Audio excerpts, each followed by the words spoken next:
For this video, I brought you down here into the woods of eastern North Carolina because today I'm going to teach you how day-to-day operations of modern-day guerrilla warfare should go.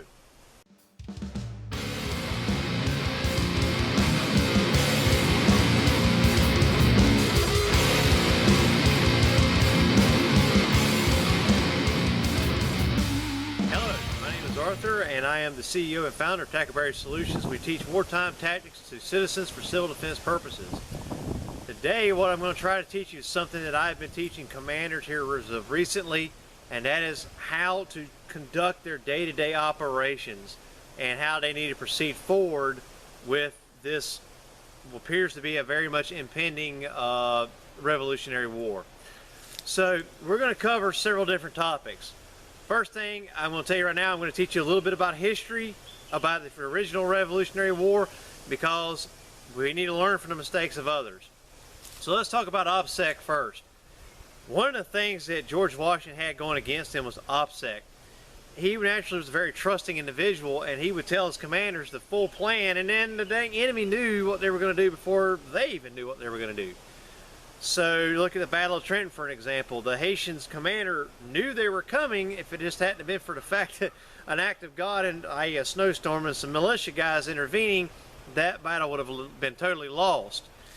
But you look at somebody like Francis Martin, who played his cards very close to his chest, and Washington later did as well, and actually developed what is the CIA has now devised as the best spy ring to ever grace the earth. So known as the culprit ring. We still don't even know who everybody was involved in that. With Francis Martin, he wouldn't tell his men what they were going to do until they were at the objective. At that time, and down the road, you will also be able to do the same thing as a commander. You'll get, hey, just meet me at this point, and we're going to go from there. And that's what Francis Martin did. He would get them about 5-10 miles from the objective. They would meet. He would ride right directly to the objective and go, okay, guys, you're going to do this, you're going to do this, and you're going to do this. Go. So there was no opportunity, no time for guys to send word to the enemy that, hey, we're getting ready to hit you. Another thing is that he understood, and this is something you're going to see, and you're already seeing now. The country at that time, especially in the southern states, were divided right down the middle. You had the patriots, and then he had the loyalists. So he had guys that were divided right down the middle, and they were the loyalists would end up becoming patriots later because of what the British were doing. The British would come in and they would just take their horses, freaking ransack their cellars, and just basically leave an entire plantation of loyalists with nothing. Well, I want you to remember that, because the modern day horse for a farmer is a tractor. Now, I just want you to keep that in mind, because I'm going to show you how that's going to play a major role for you as a commander later. All right, one of the things that Martin did was he refused to allow his men to do that. Look, if you do this, first of all, they're going to run directly to the enemy and tell them exactly where we are. And it's just what we did. Secondly, so that's part of OPSEC. Secondly, we're going to win these guys over, so he wouldn't take anything. He asked if they refused to give it, whether they were a loyalist or they were a patriot, it didn't matter. If they refused, okay, he'd move on. But one of the other things he did was that when he did a big raid and maybe he was able to get a bunch of salt or sugar, he didn't just keep all of that for his men. He actually went back to these plantations where he had been housing his men and training his men for the mission, and he would give them the salt and the sugar as payment for them allowing him to be there. In essence, he just made a friend. And again, I'm going to show you how that is going to play a major role later. And that actually is going to help you develop a lifeline, which is something that you and mostly your recon guys are going to absolutely need. Now, that's kind of handling OPSEC, so try to keep your cards close to your chest until you absolutely can't divulge it. You can't wait any longer to divulge it. And eventually you'll get to the point to where you will be able to just go, all right, we're meeting here, and then we're going to go immediately. And you're not going to have to worry about trying to do the train up. But initially you're going to have to do lots of train up, lots of rehearsals, and things of that nature. All right, so how is this going to look Monday through Friday kind of thing. How's this going to go down? Well, let's say you're going to figure out I want to hit here. This is going to be Sunday night. I want to hit here. This is the next objective. Let's say it's a county. I want to take this county next. All right. Now, how am I going to do that? I'm going to attack the county seat. All right. And so Sunday night, you're going to contact your recon guys. Hey, come in. I got an op for you. And you're going to send them right out Monday morning. These guys are going to take off Monday morning, and they're going to do their reconnaissance. They're going to get, signs of life, i.e. they're going to observe the target for 24 hours, and they're going to try to get who's coming, when, where, all that good stuff, which we teach in another course. And then he's going to get, by about Tuesday morning, they're going to already be established in an area kind of like this, on a farm somewhere. And I understand this isn't always going to be applicable for everybody's situation. It may be a bar. It may be, who knows, an abandoned building. I mean, it's going to have to be what it is. But you're going to particularly want to use farmers because, well, they've got wells on site, they've got fuel on site, they've got animals, i.e. food, and food for those animals. Generally speaking, if an animal can eat it, so can you. There's a lot of different resources you can get from your local farmers. If you treat them right, they'll be willing to help you out. And we'll get into that in a little bit. So you're already going to have your established area set up about 15-20 miles from your objective on a local farm, and the guy knows you're there. Your recon team goes out, they do their job, they're back by Tuesday morning. While they're gone on Monday, you're calling in your commanders. All right, guys, I'm getting my captains in. Y'all come in here. We're getting ready to do this. Now, Tuesday morning, they get back. They give you the briefing. Honestly, your recon guys are about 5 to 6 dudes, and the only people that should really know who all the players are is you. These are your most trusted and highly trained guys. They're also your direct action team. So if they have to do key assassinations or things like that, this is who's doing that. They're the only ones that really know everything other than you. So you need to be absolute certain that they got their freaking crap red tight and they're ready to go. But they come in, they tell you what the deal is. All right, great guys, thank you. Once you have a couple days down, I'll let you know when I need you next. So they never stay with your team. They are never really, they may come in, they may eat something, they're there to give you information. Your guys are going to probably see them, who the crap are these a-holes? They'll never be in an actual uniform of any real kind. And they're going to come in and they're going to leave, and nobody's really going to know who the hell they are. So your commanders will come in. You guys are going to establish your fob, i.e. the first thing you're going to do is, I want 360-degree security. Let's build fighting positions.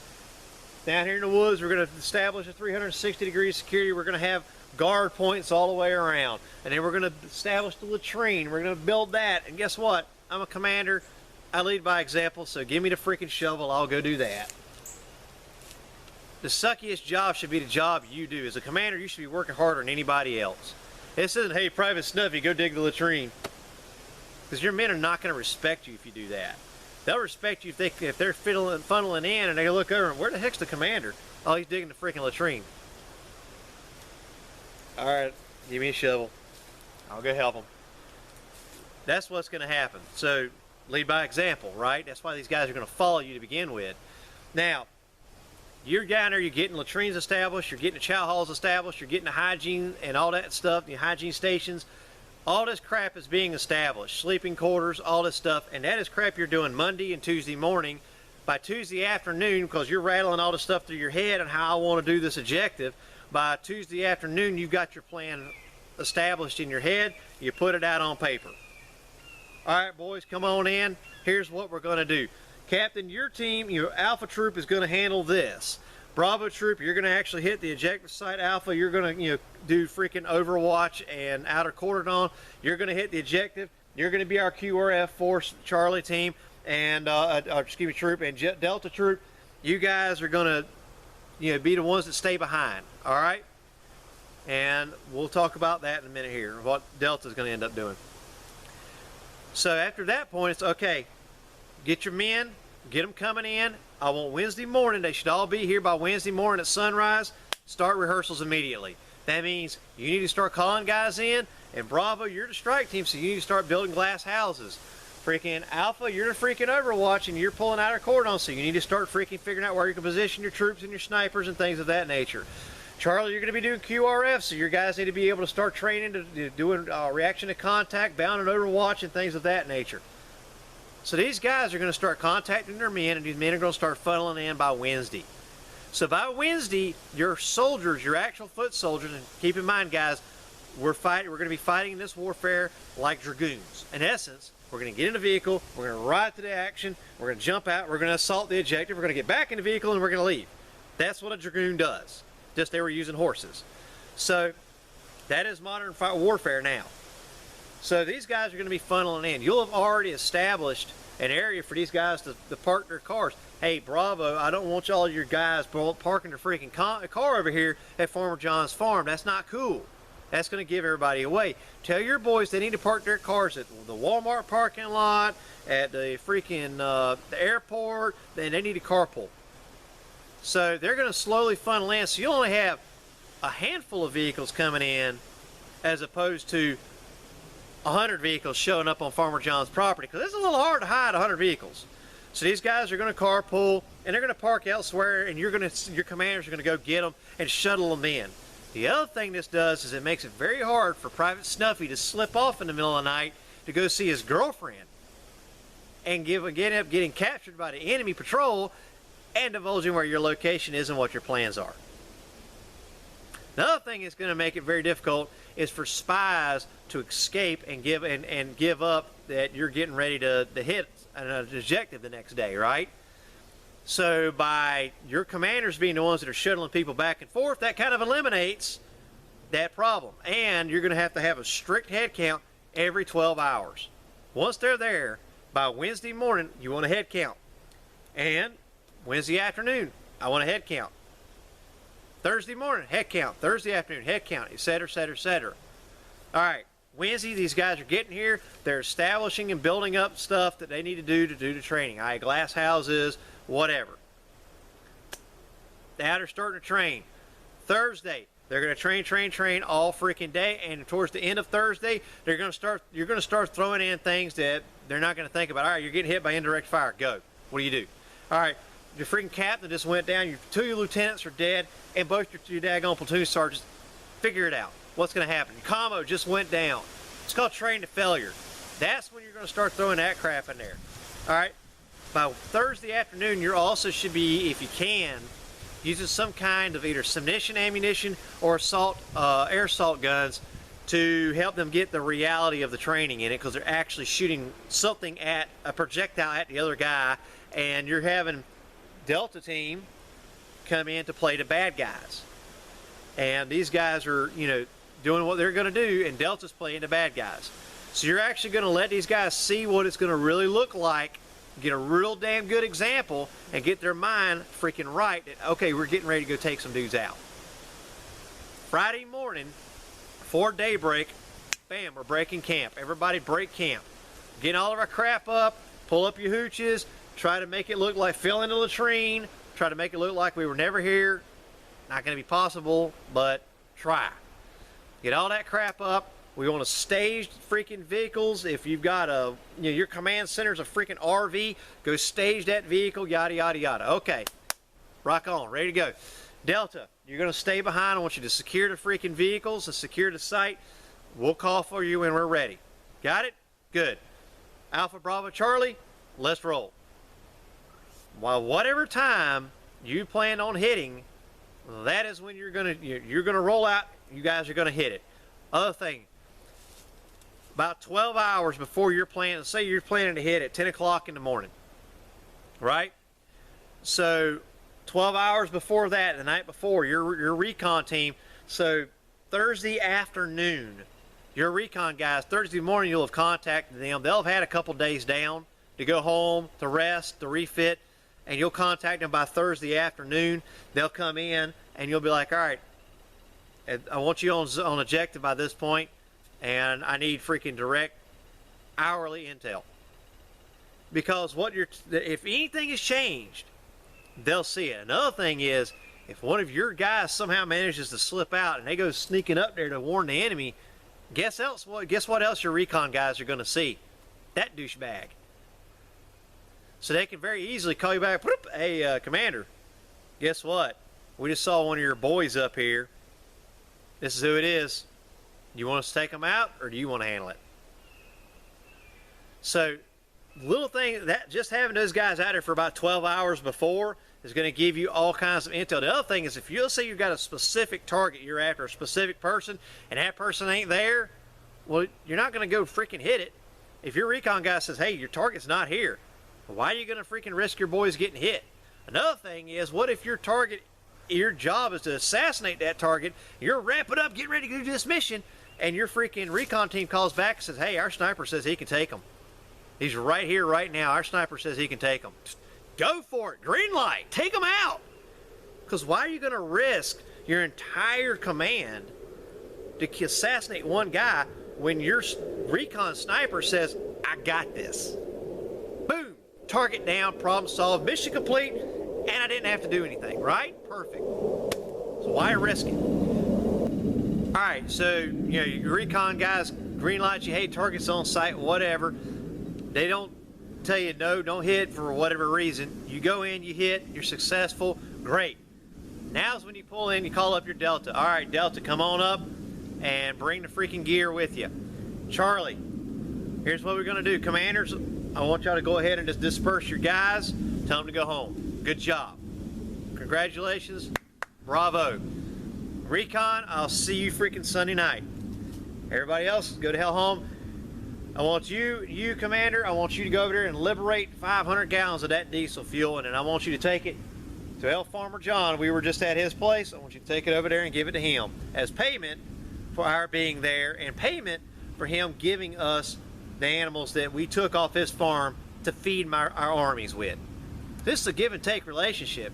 So just like horses and salt and sugar were important to plantation owners during the Revolutionary War and colonial times, today diesel fuel is essential to farmers. If we don't have diesel fuel, we can't use our modern horse, the tractor.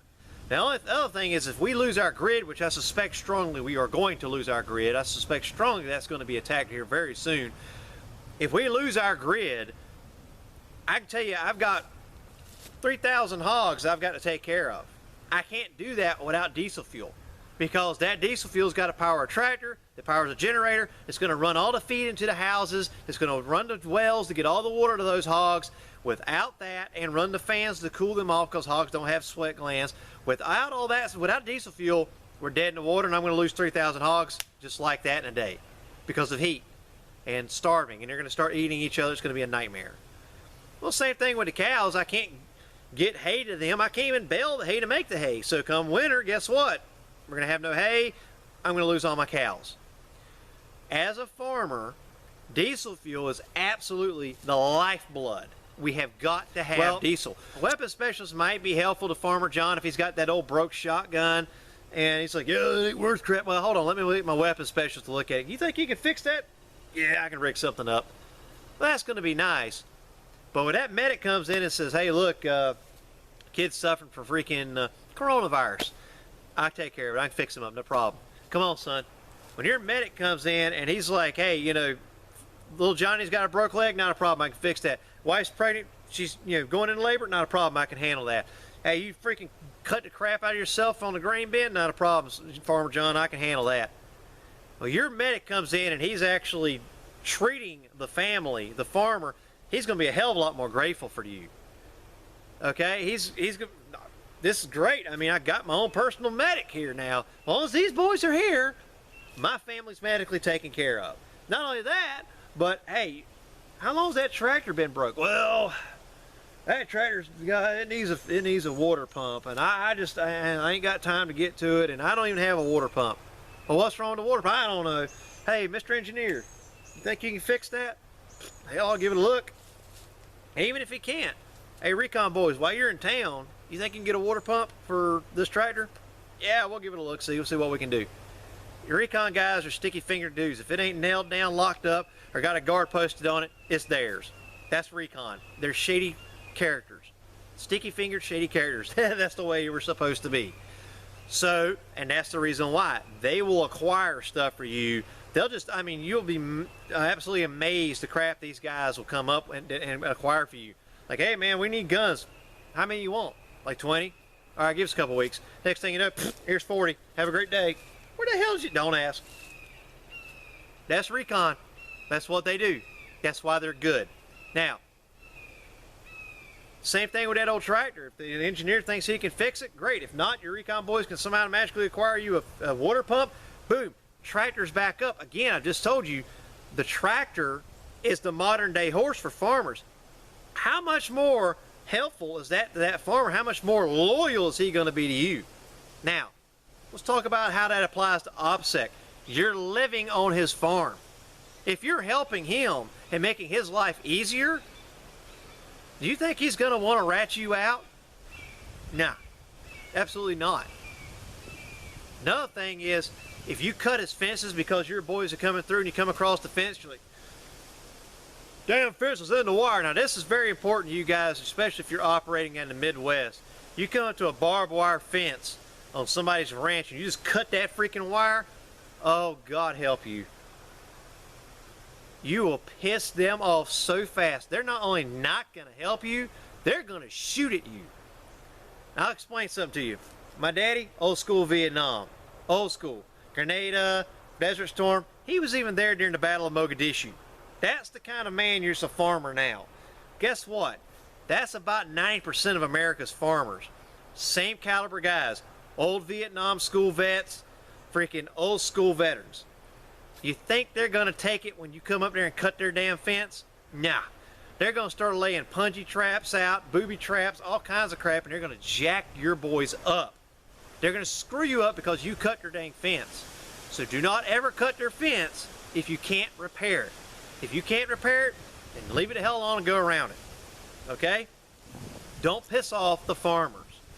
Because that's exactly what the enemy's going to do. This goes back to what Francis Martin was doing. He was trying not to piss off the plantation owners, regardless of where their loyalties lied, because he knew what ended up happening at the end of the Revolutionary War. A lot of those plantation owners ended up siding with him. They all knew who he was and knew what he looked like, and guess what? They were giving him aid. Well, that's exactly what's going to happen with you. As long as you're trying to help them out and they're helping you out, and you're not trying to take from them and make their life a living hell, well, guess what? They're going to end up siding with you or helping you in some way. Now, how is this also going to pay off? How could this possibly pay off later? Well, let's say that you get there, your recon guys get on site, and boom, they get compromised. They get hammered. And now they're having to scat like a herd of cats. And these guys are running and they're in hiding. Who do you think they're going to go to? They're going to go to these farmers they've already been before, where you were before, and they're going to hey, Farmer Mike, I'm with Commander Arthur, and I need you to hide me out now. I got guys on my heels. Me as a farmer, I'm like, well, Commander Mike did give me 500 gallons of diesel fuel, and they fixed my tractor, and my wound's looking a lot better where I cut myself up. I mean, he did a lot for my family. All right, son, take them clothes off, put them in that barn barrel. Here's a hog suit. Go get in the hog house. Right now, go.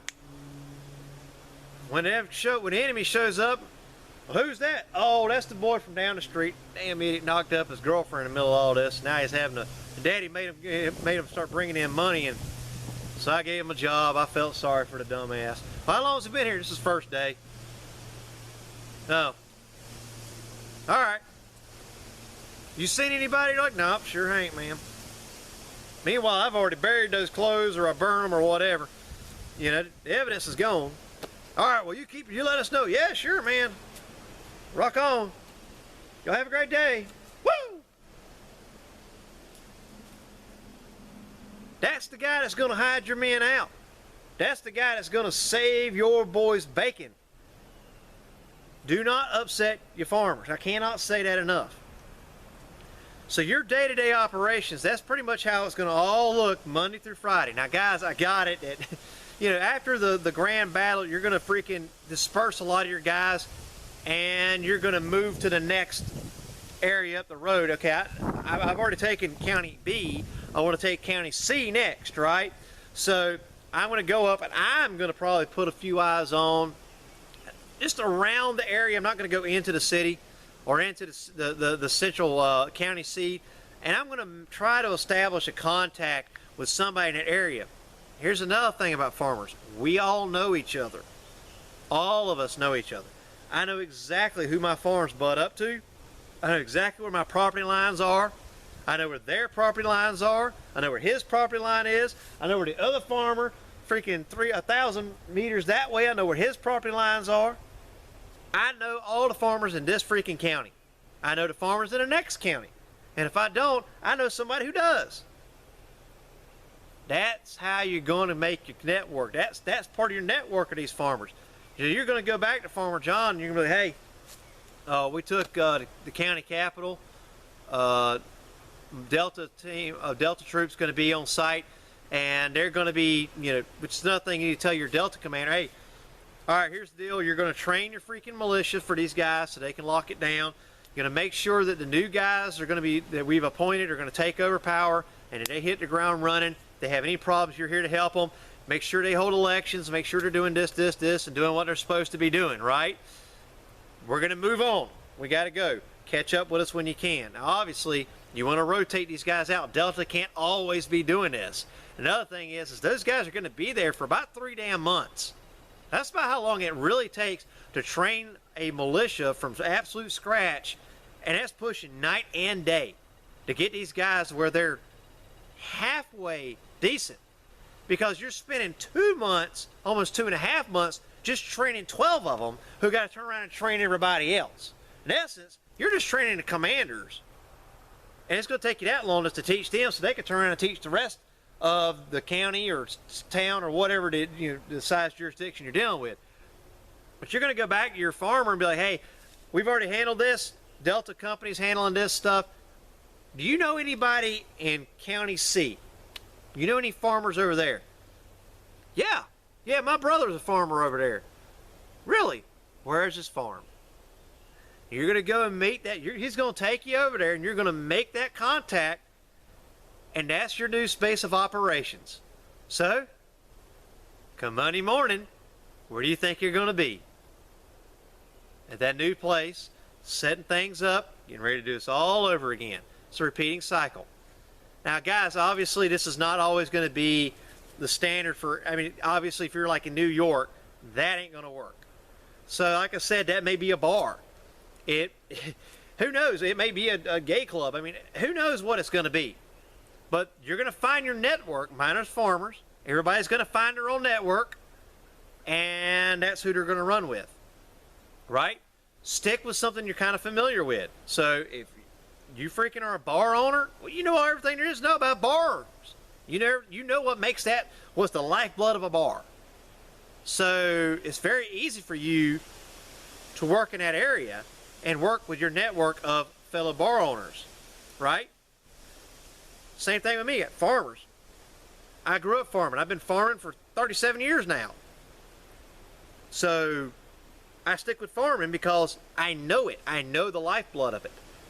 Other guys, it's whatever you're good and familiar with, that's kind of how you're going to flow. But just keep in mind, you need, as far as logistical goes, you need to make sure your guys have downtime. One of the very biggest things I always hated about being a soldier was the times we were sitting there throwing rocks at each other, doing absolutely nothing. Why the hell are we here? There's no need for us to be here. The head guys are doing some stupid crap in there, but meanwhile, we're sitting here throwing rocks at each other. So if your men aren't training, send them to hell home. That's why you don't even bring them in till Wednesday, and you train the hell out of them. Train up to the mission, and boom, Friday morning you're doing the mission. There's no time. They're training. There's not a whole lot of time for them to be sitting there talking and getting idle with it and BSing and getting disgruntled, which is exactly what happens. They start getting disgruntled when they're just sitting there doing nothing but throwing rocks at each other. And you do the damn mission and they go to hell home. Those guys will follow you all the way to hell's gates if you run it like that, because that's all a soldier really wants to do. He wants to be there, he wants to train, he wants to go in, kick ass, and go home. And take care of personal business, put his feet up and relax. So if you take care of your men like that, they'll take care of you. And it'll be a better fighting force for it. Now another thing is, if you only know your captains, but your captains know your lieutenants, and your lieutenants know who your soldiers are, if one of your guys gets squeezed, not a whole lot of information they can give. If you get squeezed, not a whole lot of information you can give. So let's talk about that for just a moment. At some point, somebody's going to get captured. It's going to happen. 3 days. Everybody talks. It's an inevitable process. I don't give a damn how tough you think you are. When they go to those freaking skinny you, lobbing freaking toes off and shit like that, you're going to talk. You're going to sing like a canary. And usually, commanders, I want you to hear me out here, usually it's the big tough guy that thinks he's freaking king shit who talks the fastest. Because he's more self-centered. And he's not thinking, well, damn, man, if I talk, my boys are going to freaking get greased. I'm just going to have to take the AW for the team.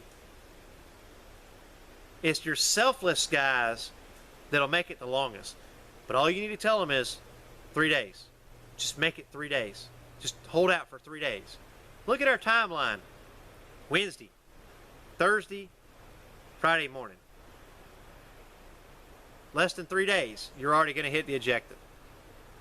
Not only that, but let's say you have to scrap the objective. How fast can you relocate everything? Pretty freaking quick, right? Within a day. So, 3 days. If you'll tell your guys, just make it 3 days. Just shut your mouth and don't give them anything serious for 3 days. You can make it.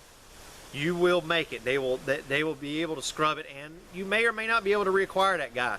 Who knows? Some guys you can, some guys you can't. It depends on who captures them and where they're taken. But even if you do get that guy, is he really going to be fully in a fight still mentally? That's for you, the commander, to decide. All right, let's hope this kind of helps you guys out a little bit of understanding how your day-to-day operations are going to go, and a little bit about OPSEC, and mostly about how you're going to do your networking and and how you're going to basically run your command. It's just a very brief overlook of all of it. Yeah, there's so much more to this. I can't even, we literally do not have time to put it in a video. Thank you very much for watching. Y'all have a great day.